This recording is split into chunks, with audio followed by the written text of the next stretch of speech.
Hola a todos, el día de hoy les voy a hablar acerca de 3 temas importantes dentro de seguridad industrial. Bueno, empecemos. Trabajo en alturas, espacios confinados y andamios. Empezaremos explicando el primer punto, que son los trabajos en altura. Se considera trabajo en altura a toda actividad que se realiza por encima de los 1,8 metros, ejecutando trabajos sobre o bajo suelo, como por ejemplo en sistema de plataformas fijas, móviles o rodantes, en pozos o excavaciones y en general. Con la aplicación de técnicas de acceso y posicionamiento por cuerdas, se realiza una infinidad de trabajos que tienen en común ser lugares de difícil acceso. De esta manera, con esta técnica se ha logrado abaratar los costos operativos en diferentes labores de instalación, mantenimiento, verificación, rescate u otros. Voy a mencionar algunas de las labores donde se realizan los trabajos en altura, como ser comunicación, torres de energía, torres de publicidad, poda, mantenimiento y rehabilitación de edificios. Entre los actos peligrosos habituales tenemos a la falta de verificación de condiciones ambientales de trabajo, ya sea intensidad de viento, lluvia, nieve, tormenta eléctrica, sismo o sobrecargas en general. No utilizar o hacer mal uso de los elementos de protección personal. No evaluar las condiciones de operación para la tarea. Realizar actividades sin la autorización de la jefatura o supervisión. No contar con aptitudes de salud para trabajos en altura. Esos son los actos más habituales, ¿no? Ahora, entre las fuentes o situaciones peligrosas están las superficies de trabajo inestables o irregulares, la falta de líneas de vida o puntos de anclaje, equipos de protección personal dañados. Ahora, para prevenir accidentes durante la ejecución del trabajo se debe establecer procedimientos de trabajo que incorporen la secuencia lógica de los trabajos a desarrollar. También debe haber revisión de plataformas, como por ejemplo equipos, maquinarias de apoyo y la capacitación interna. En los trabajos de altura, un riesgo implícito es la caída. Es de importancia vital realizar formaciones técnicas y trabajar con los factores humanos que puedan llevar a producir esta situación. La prevención es la piedra fundamental para evitar que suceda algún tipo de incidente o accidente. Pero independientemente que estemos o no preparados para la caída, debemos saber qué es lo que sucede. Inicialmente, cuando una persona que trabaja en altura cae, existe un tiempo, fracciones de segundo, en el que se encuentra en caída libre. Esto es, hasta que los elementos de amarre, sujeción y disipación entran en funcionamiento. Recorre una distancia adicional llamada distancia de desaceleración para después detenerse.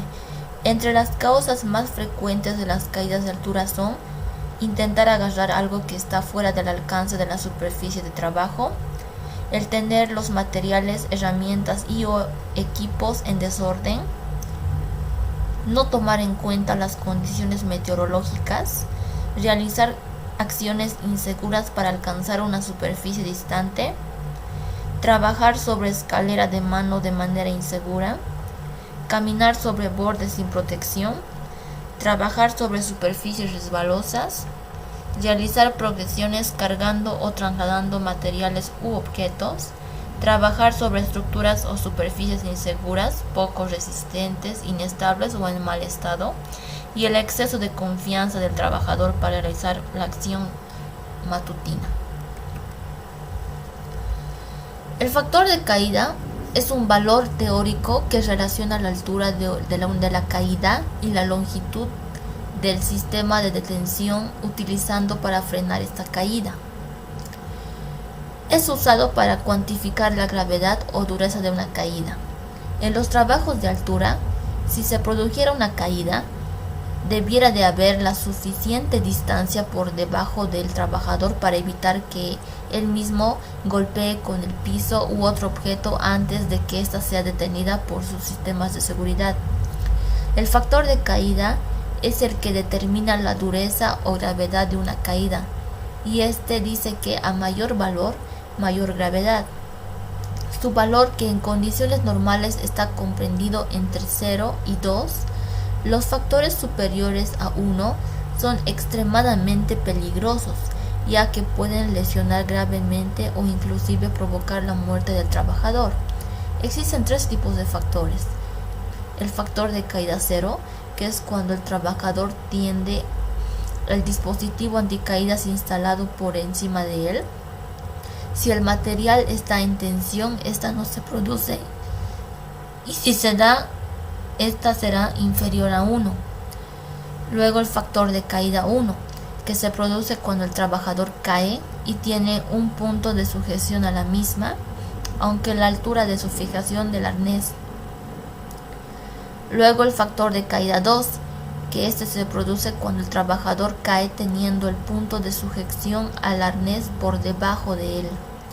Y por último tenemos el factor de caída superior a 2, que este tipo de factor de caída se produce en situaciones excepcionales. Este factor es muy peligroso, implicando riesgo de muerte. Luego tenemos el síndrome del arnés, que también llamado trauma de la suspensión. Esta se produce cuando un trabajador, tras sufrir una caída, queda suspendido inmóvil, como se puede ver en la foto. Esta situación debe ser revertida lo antes posible, ya que en cuestión de minutos podría perder la vida. El síndrome del arnés es provocada por la acumulación de sangre en las piernas sin un retorno venoso. Esto porque las partes del arnés encargadas de la sujeción del cuerpo actúan a manera de torniquete, impidiendo parcial o totalmente la circulación de la sangre.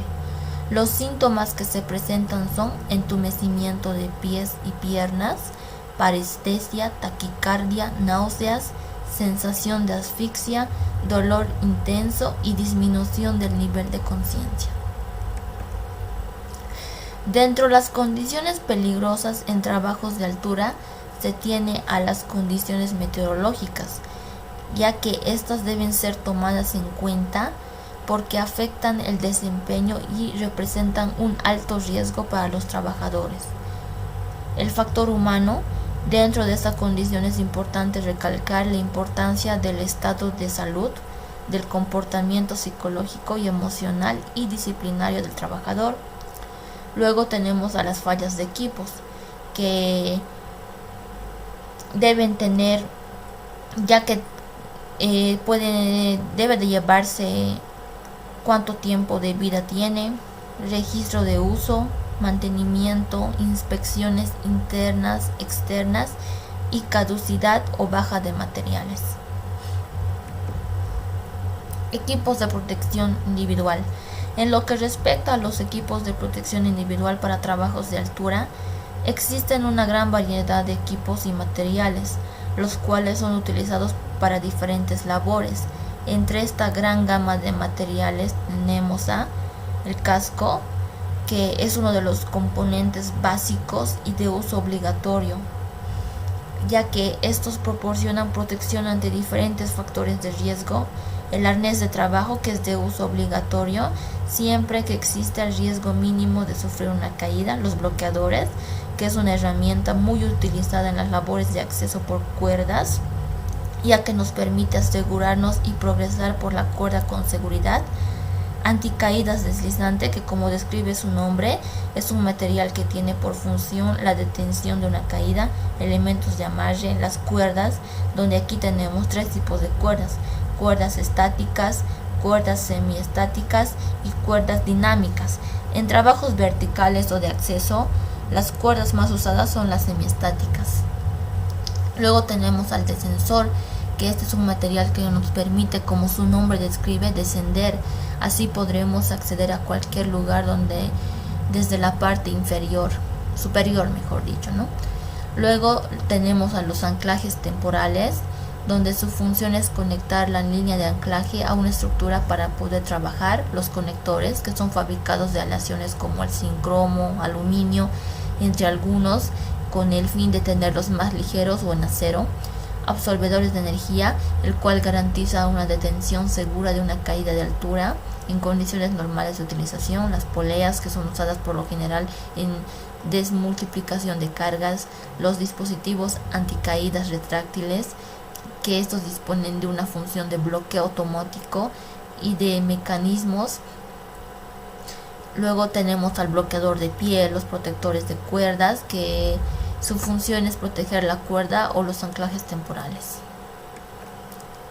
Dentro de las maniobras básicas de trabajo en altura se tienen las técnicas de descenso y las técnicas de progresión. Ahora, dentro de las técnicas de descenso, para este cometido existen dos maniobras a tomar en cuenta, que son autodescenso o rappel. Esta acción implica que un trabajador es autosuficiente para realizar su propio descenso. El descenso controlado o descenso de seguridad, que esta maniobra es una de las más usadas, es la que provee dominio sobre el peso que está descendiendo. Luego tenemos a las técnicas de progresión, que para esta labor podemos usar dos técnicas: el ascenso por cuerda fija con el uso de aparatos bloqueadores, bloqueador de mano y bloqueador de pecho. Esa técnica es la más usada en caso de tener que progresar distancias considerables de más de 10 metros. Y el ascenso por cuerda fija con el uso de un aparato autobloqueante de descenso y un bloqueador de mano. Esta técnica es usada cuando la distancia a subir no es larga, es decir, menor a unos 10 metros. Normativa.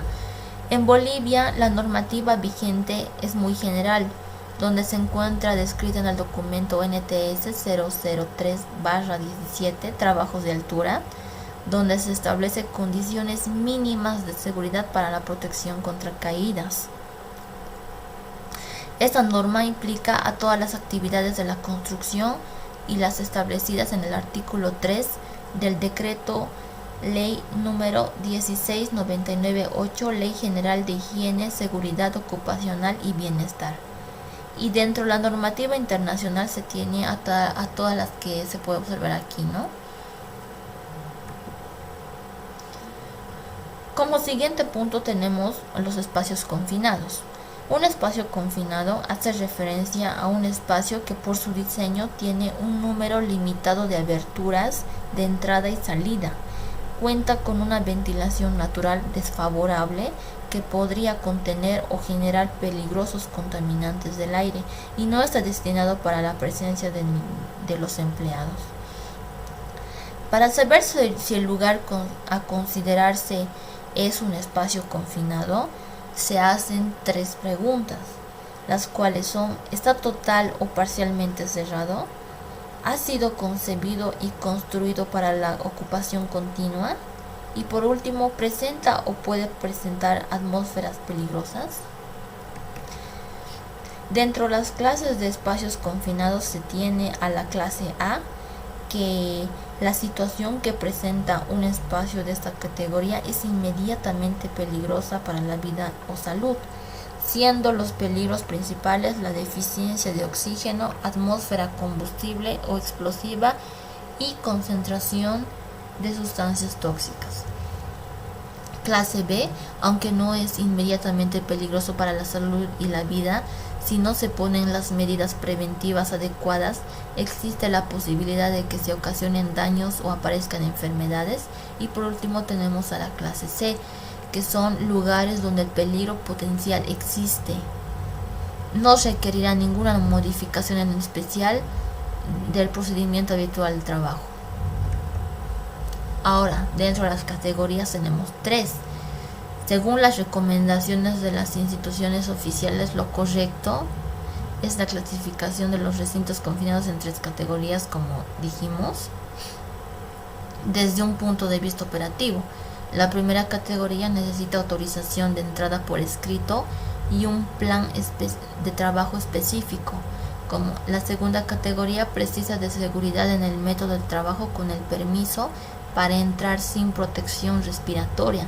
Y por último tenemos la tercera categoría, donde se necesita seguridad en el método de trabajo, pero no se necesita permiso de entrada. Riesgos. Los espacios confinados constituyen entornos especialmente peligrosos, por lo que la entrada a ellos deberá estar totalmente controlada por parte de los trabajadores. Los peligros presentes en los recintos confinados pueden deberse tanto a la propia estructura de espacio o a los trabajos que se realizan en el mismo. Dentro de estos riesgos se tiene a la anoxia, que es la suspensión de las funciones vitales debido a la falta de oxígeno de las células sanguíneas del individuo, la intoxicación, que puede producirse cuando en la atmósfera de trabajo existe una concentración de cualquier sustancia o de un conjunto de ellas que superan los correspondientes límites de exposición laboral, los incendios y explosiones, que el fuego es el resultado de la combustión debida a una reacción química o oxidación. Luego tenemos las caídas de altura y caídas del mismo nivel, los golpes, las caídas de objetos al interior, ya que muchos recintos confinados presentan diferentes niveles, sobreesfuerzos por las reducidas dimensiones, ya que esto puede generar posturas forzadas, atrapamientos. Hay una alta probabilidad de sufrir atrapamientos en caso de existir equipos susceptibles de ponerse en movimiento, ahogamientos. Los espacios confinados, dadas sus generalidades, son de reducido tamaño, entonces suelen ser fáciles y rápidamente inundables. Enterramientos o sepultamientos, contactos eléctricos, sustancias corrosivas, aquellas capaces de destruir los tejidos vivos y los materiales inertes cuando entran en contacto con ellos, los riesgos microbiológicos, como por ejemplo los hongos, bacterias, virus y parásitos, temperaturas extremas, ruido, y por último el pánico psicológico, que a pesar de no tratarse de un peligro directo para la integridad de los trabajadores, incluimos este apartado por la importancia que tiene al aumentar la posibilidad de que se genere un accidente y los riesgos que supone a la hora de evacuar el recinto confinado. Procedimiento de trabajo. Este será redactado por el Departamento de Prevención de su empresa. En ese documento se regulan las actuaciones a seguir por el personal durante la ejecución de trabajos en el interior de recintos confinados para evitar o controlar adecuadamente todos los posibles riesgos existentes en él. Y los pasos lógicos para la redacción de dicho procedimiento son la formación del grupo de trabajo interdisciplinar, recogida de información previa, identificación y evaluación de los riesgos, planificación de las medidas de prevención y de emergencia, redacción del documento, aprobación del mismo, formación e información de los trabajadores, implantación y por último comprobación y seguimiento del procedimiento de trabajo. Equipos de protección individual. Dentro de ese apartado se tienen los detectores de protección respiratoria, equipos anticaída, comunicación, ventiladores, equipos de ventilación y los equipos ATEX, que los equipos ATEX identificados por el símbolo X marcado dentro de un hexágono son equipos diseñados para no suponer una fuente de ignición durante su uso. Son muy importantes. Y como último punto tenemos a la emergencia y rescate. Para la realización de un rescate con éxito se precisa de medios humanos y materiales adecuados. Es conveniente que los encargados de trabajo se mantengan cerca para que el equipo de intervención pueda contar con ellos, tanto para disponer de diferentes medios como para contar con su asesoramiento, ya que conocen bien el lugar y las circunstancias. La maniobra de rescate no finaliza hasta que el último de los integrantes del grupo de intervención no se encuentre en zona segura, en el exterior del recinto. Hasta que no llegue ese momento, no se puede bajar la guardia. Dentro del rescate tenemos tres tipos, que son los pozos, que se trata de recintos confinados abiertos por su parte superior y de una profundidad tal que dificulta su ventilación natural. Después tenemos a las galerías, que el acceso se realiza sin necesidad de equipos anticaídas. Y el último es como una mezcla de pozos y galerías, que son lugares donde la maniobra de rescate resultará más dificultosa y en algunos casos la intervención se alargará más de lo que será recomendable, ya que tienen espacios con varios niveles y grandes galerías. Ahora pasamos al último apartado, que son los andamios.